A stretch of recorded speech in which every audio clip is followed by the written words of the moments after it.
శ్రీమద్ భగవద్గీత 16వ అధ్యాయము 9, 10, 11, 12వ శ్లోకములు. ఏతాం దృష్టిమవష్టభ్య నష్టాత్మానోల్పబుద్ధయః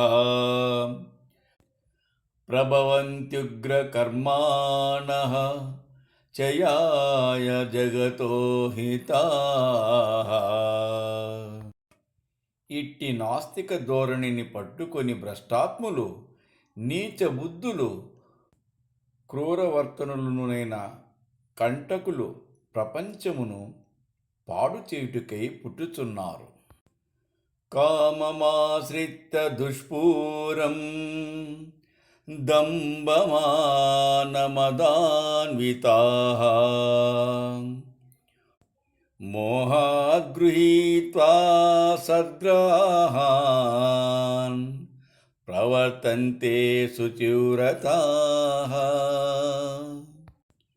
మితిలేని కోరికలతో కూడి అభిమాన దంభ మదములకు చిక్కి అవివేకము వలన లేనిపోని కల్పనల బారిపడి అనాచార పరాయణులై వారు ప్రవర్తించుచుందురు.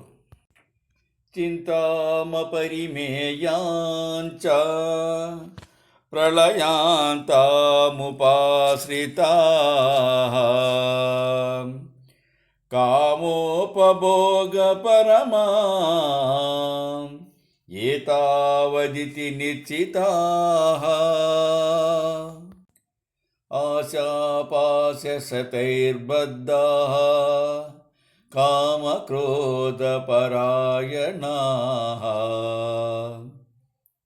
ఈహంతే కామభోగార్థం అన్యాయేనార్థసంచయాన్.